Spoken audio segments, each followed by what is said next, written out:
नमस्कार, मी महेश विजय गायकवाड जालना बातमीपत्रामध्ये आपलं सगळ्यांचं स्वागत करतो। या बातमीपत्राचे प्रायोजक आहेत Sanjivani multi speciality hospital Jalna. आपल्या आरोग्याची संजीवनी, the skill to heal, the spirit to care. Varad electronics and furniture, AC, deep freezer आणि वॉटर कूलरचे माहेर घर। विविध वस्तूंवर तात्काळ कर्ज उपलब्ध। आमचा पत्ता plot number 58, Shivshakti green city, Mhasoba मंदिराच्या बाजूला, नीलम टॉकीज जवळ, स्टेशन रोड, जालना। संपर्क 9422725920 किंवा 9552774202। मराठा समाजावरील गंभीर स्वरूपाचे गुन्हे मागे घेण्याचा निर्णय राज्य सरकारने निवडणुका डोळ्यासमोर ठेवून घेतला आहे, असा आरोप आज ओबीसी आंदोलक नवनाथ वाघमारे यांनी केला आहे। जर सरकार मराठा समाजाचे गुन्हे मागे घेत असेल तर ओबीसी धनगर आंदोलकांवरती दाखल असलेले गुन्हे देखील मागे घेण्यात यावे, अशी मागणी देखील वाघमारे यांनी केली आहे। तर दुसऱ्यांच्या स्क्रिप्टवरती चालणारे जरांगे कुठेच उमेदवार उभे करू शकत नाही, असं विधान देखील त्यांनी केलं आहे। जरांगेने इच्छुकांना सुद्धा फसवू नये। जरांगेमध्ये धमक नाही, जरांगेमध्ये दम नाही। उमेदवार उभा करायला स्वतःचं कर्तृत्व लागतं आणि कुठंतरी कोणाच्या स्क्रिप्टवर चालणारे जरांगे कुठं उमेदवार उभा करू शकत नाहीत। मी नक्कीच तुम्हाला हे जाणीवपूर्वक आणि जबाबदारीने सांगू शकतो की जरांगेच्या मालकाचा आदेश आल्याच्या नंतर जरांगे त्यांचा बार फुसका ठरवतील आणि कुठेतरी बिळात जाऊन बसतील। जरांगे एकही उमेदवार उभा करणार नाहीत। नक्कीच मी सांगायची गरज नाही, परंतु आपण सगळे सुज्ञात अभ्यासात आपण मीडियाच्या माध्यमातून आम्ही सुद्धा बोलतो। अनेक राज्यातील राज्यकर्ते असतील, राज्यातील अनेक नेते असतील, बोलत आलेत की जरांगे कुणाचा माणूस आहे, जरांगेला रसद कोण पुरवतंय। आणि जरांगे काही एका पक्षाचे नाही, परंतु या राज्यातून सर्वच प्रस्थापित मराठा अनेक आमदारांनी, खासदारांनी आणि अनेक मराठा प्रस्थापित नेत्यांनी जरांगेंना रसद पुरवून आणि जरांगेंना ताकद देण्याचं काम केलं। त्यामुळे जरांगे कुणाचे आहेत हे आपल्या सर्वांना माहित आहे। 7 तारखेपासून अनेक इच्छुक आता जरांगे पाटलाकडे उमेदवारी अर्ज भरणार आहे, त्या इच्छुक उमेदवारांना काय आवाहन करणार? इच्छुक उमेदवारांना माझं आव्हान आहे की जरांगेच्या नादी लागून आपला वेळ वाया घालू नये। दुसऱ्या कुठल्याही पक्षाकडून उमेदवारी घेण्यासाठी प्रयत्न करावेत, परंतु जरांगेच्या नादी लागाल तर तुम्हाला पाठीमागं लोकसभेसारखं तोंड घशी पडावं लागेल। समाजाच्या मुलांना पोलीस भरतीत देखील जाणवला, याला जबाबदार कोण म्हणावं लागेल? याला नक्कीच मराठा समाजाला मी नम्रपणे सांगू इच्छितो की ईडब्ल्यूएस मध्ये आता आरक्षण रद्द झालं आणि त्या आत्ताच पोलीस भरती झाली। यामध्ये मराठा समाजाच्या अनेक तरुणांना नोकरीपासून मुकावं लागलं। याचा सर्वस्वी जबाबदार फक्त जरांगे आहेत आणि जरांगेच्या नादी लागले मराठा समाज। तर जरांगेंनी असं जर बोलत राहिले आणि अशाच उलट्या सुलट्या दररोज वेगवेगळ्या भूमिका घेत राहिले तर नक्कीच मराठा समाजाच्या तरुणांचं, मराठा समाजाचं वाटोळं झाल्याशिवाय राहणार नाही।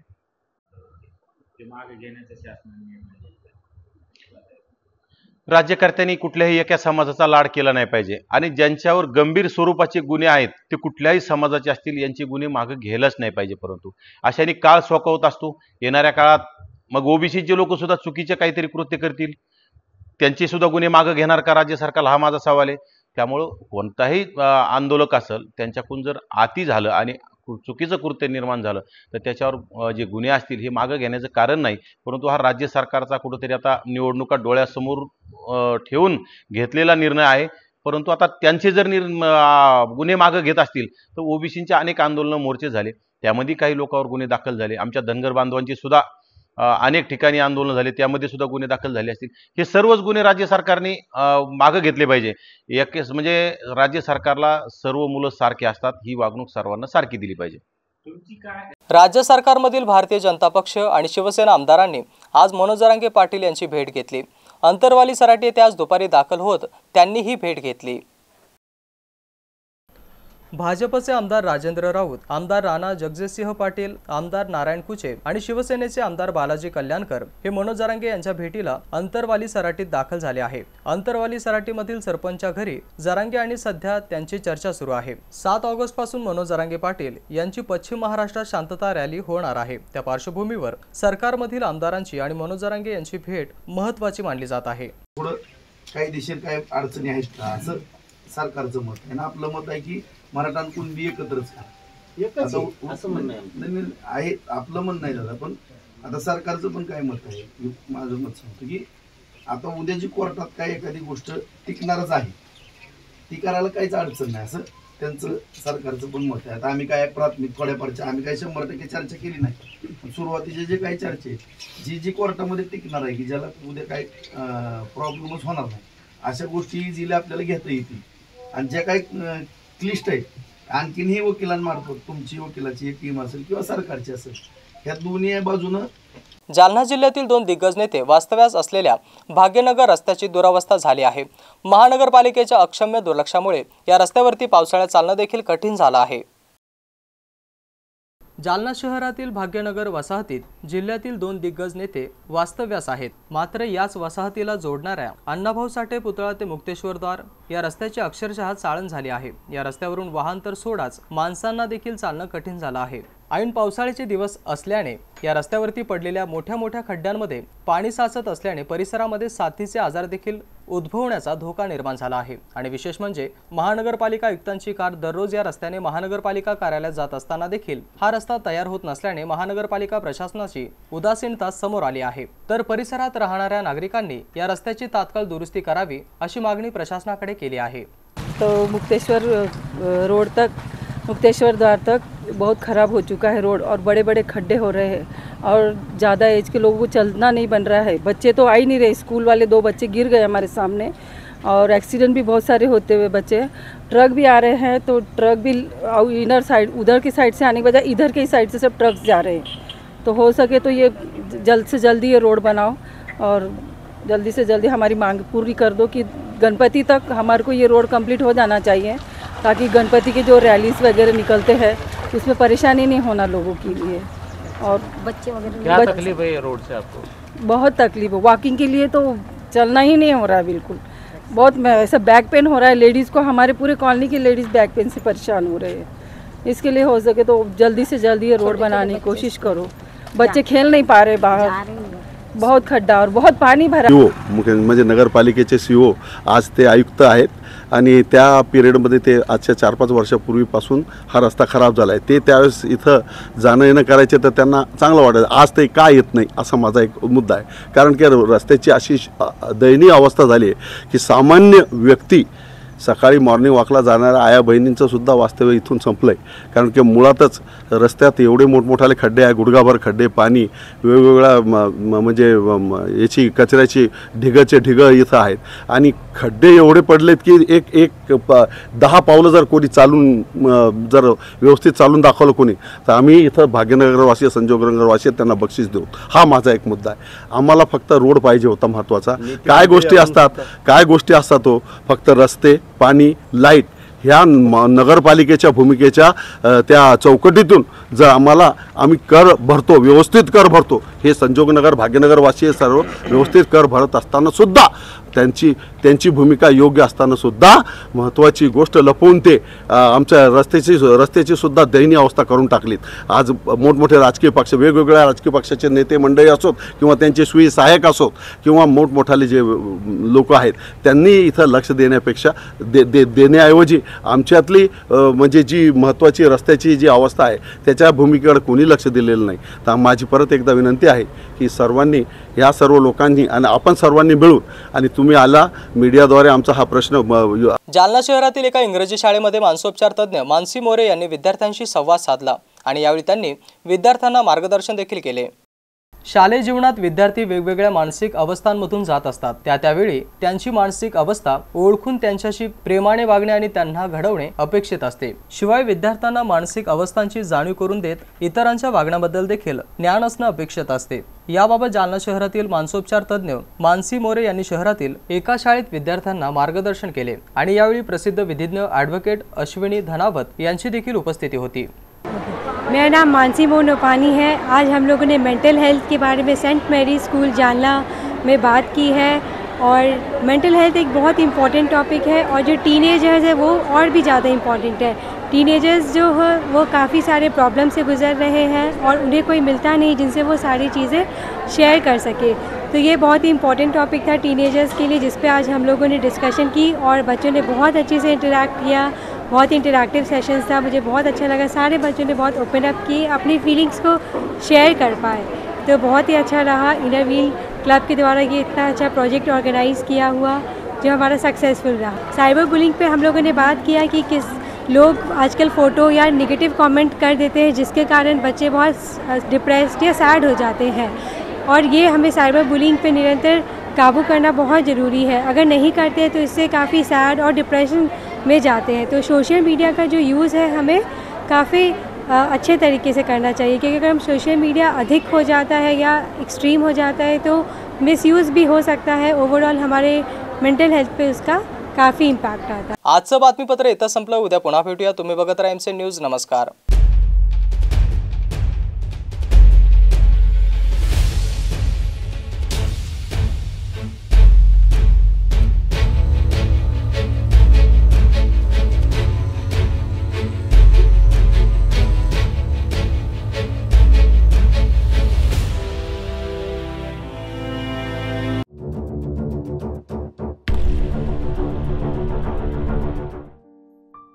जालना शहर महानगरपालिका जालना पावसाळा ऋतूमध्ये नागरिकांनी घ्यावयाची काळजी तसेच डेंग्यू ताप प्रतिबंधासाठी जनतेस आवाहन।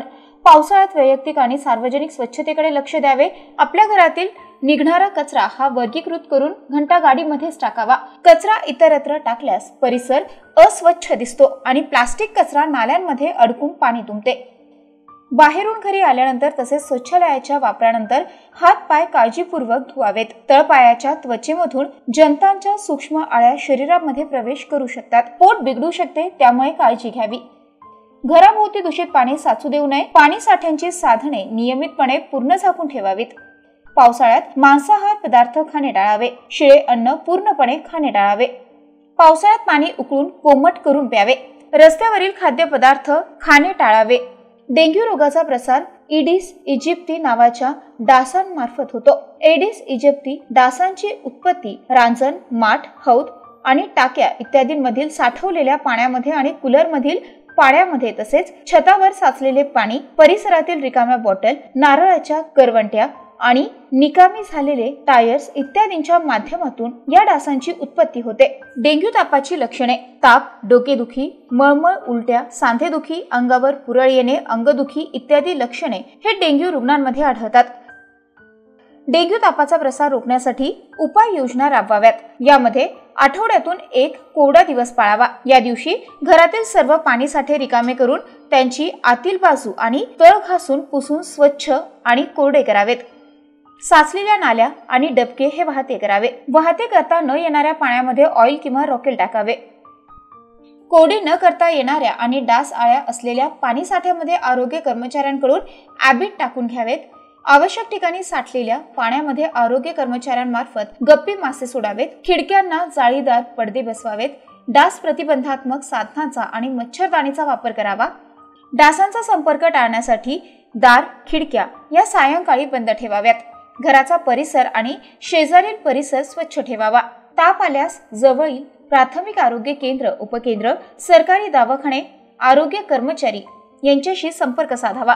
पाण्याचा अपव्यय टाळावा आणि नळांना तोट्या लावाव्यात। तसेच पाण्याची गळती होणार नाही याची दक्षता घ्यावी। सर्दी पडसे झाल्यास आणि खोकला लागल्यास मास्कचा वापर करावा। Varad electronics and furniture branded उत्पादनांचे भव्य दालन।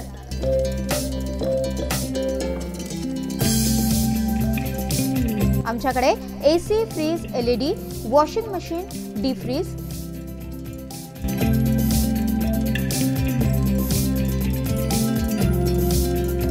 सोफा सेट, कॉट, कपाट, टेबल, खुर्च्या यासह सर्व प्रकारचे इलेक्ट्रॉनिक साहित्य आणि फर्निचर योग्य दरात मिळेल। इलेक्ट्रॉनिक उत्पादने आणि फर्निचरसह लग्न साहित्य खरेदीवर विशेष सवलत देखील उपलब्ध। लग्न साहित्यावर हमखास गिफ्ट, विविध वस्तूंवर तात्काळ कर्ज उपलब्ध। AC, डीप फ्रीजर आणि वॉटर कूलरचे माहेर घर।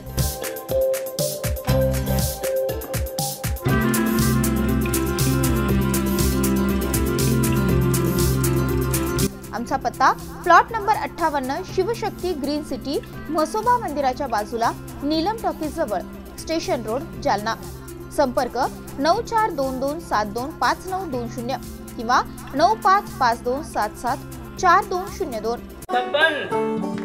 आपको कलेक्टर साहिबा के हाथों से इनामी घर मिल रहा है। आपका घर बहुत सुंदर होगा ना? अरे नहीं बेटा, हम तो बहुत छोटे आदमी हैं। चाचू डोंट वरी, मैं बड़ी होकर आपके लिए और सबके लिए मजबूत और सुंदर घर बना के दूंगी। कालिका सरिया लाना मत भूलना। कालिका TMT सरिया कंक्रीट से करे मजबूत जोड़ और भूकंप संग आग से लड़कर घर को दे दीर्घायु। कालिका सरिया मैं भूली नहीं। बेटिया आप कलेक्टर। कालिका TMT फैसला जो मजबूत हो। संजीवनी मल्टी स्पेशालिटी हॉस्पिटल, ऋषी पार्क, अंबर चौफुली, जालना।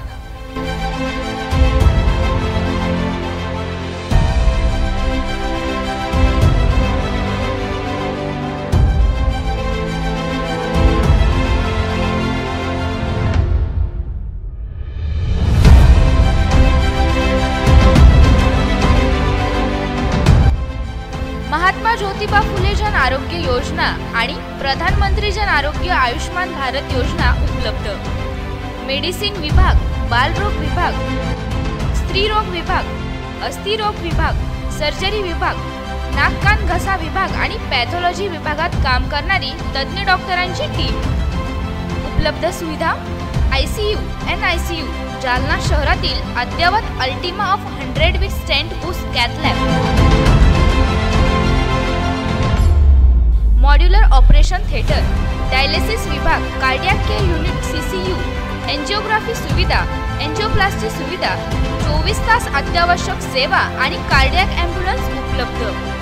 महाराष्ट्र पोलीस कुटुंब आरोग्य योजनेसह सर्व आरोग्य विमा कंपन्यांचे कॅशलेस उपचार। संजीवनी मल्टी स्पेशालिटी हॉस्पिटल, आपल्या आरोग्याची संजीवनी।